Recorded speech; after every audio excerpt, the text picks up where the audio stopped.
কথায় বলে রাজার শহর কুচবিহার। এই কুচবিহারে রাজত্ব করে গেছেন কোচ রাজবংশের রাজারা। আজ থেকে প্রায় ৫৫০ বছরের অধিক সময়কাল আগে কুচবিহারে শুরু হয় বড় দেবীর পূজা। এই পুজোর ইতিহাস সুদূরপ্রসারী। এই নিয়ে মতান্তরও আছে। কেউ কেউ মনে করেন রাজা বিশ্বসিংহ স্বপ্নাদেশ পেয়ে বড় দেবীর পুজো শুরু করেছিলেন।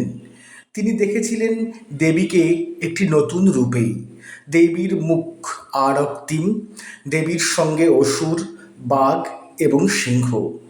এই মূর্তি তিনি প্রতিষ্ঠা করেছেন মদনমোহন বাড়ির সন্নিকটে ভবানী মন্দিরে। মন্দিরের আরতি পূজা নিত্য চলে, কিন্তু শারদীয়া কালে মা বড়দেবীর পূজা এক বিশেষ আকর্ষণ কুচবিহারবাসীর কাছে। এই পুজো তন্ত্রাচারে এবং পুরাণ দুই আচারেই হয়ে থাকে। তবে ইতিহাস কিন্তু আমাদের আরেকটি তথ্য দিচ্ছে এই বড় দেবীর পূজা সম্পর্কে। নরনারায়ণ নাকি স্বপ্নাদেশ পেয়ে বড় দেবীর পুজো করেছিলেন।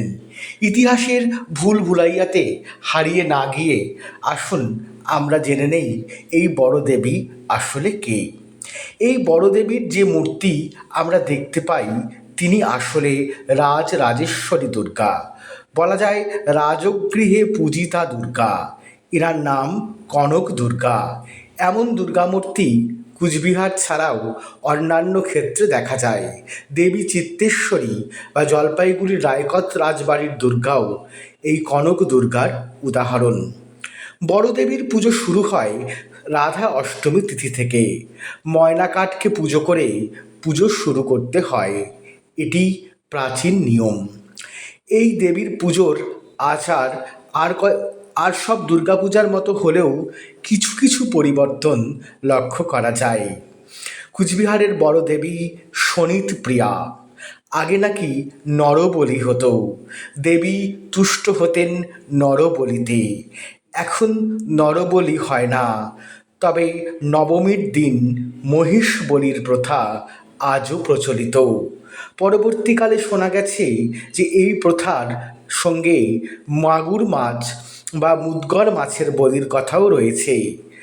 নবমীর দিন গুপ্ত রাত্রিতে একটি বিশেষ পূজা অনুষ্ঠিত হয়।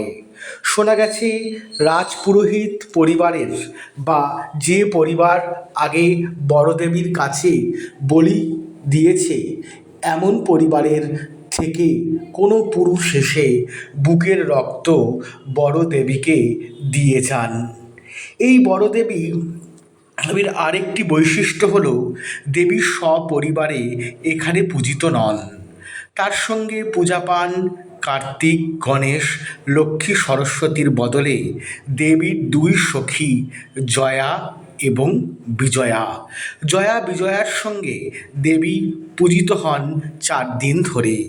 এখানে মূর্তিতত্ত্বে এই ব্যতিক্রমটি বিশেষভাবে ধরা পড়ে। দশমীর দিন যখন সকলের মন ভার, মনে যখন বিষাদ সিন্ধুর রাগিনী, তখন বিসর্জন দেওয়া হয় যমুনা নদীতে বড় দেবীকে। কেটে কেটে বিসর্জন দিতে হয়।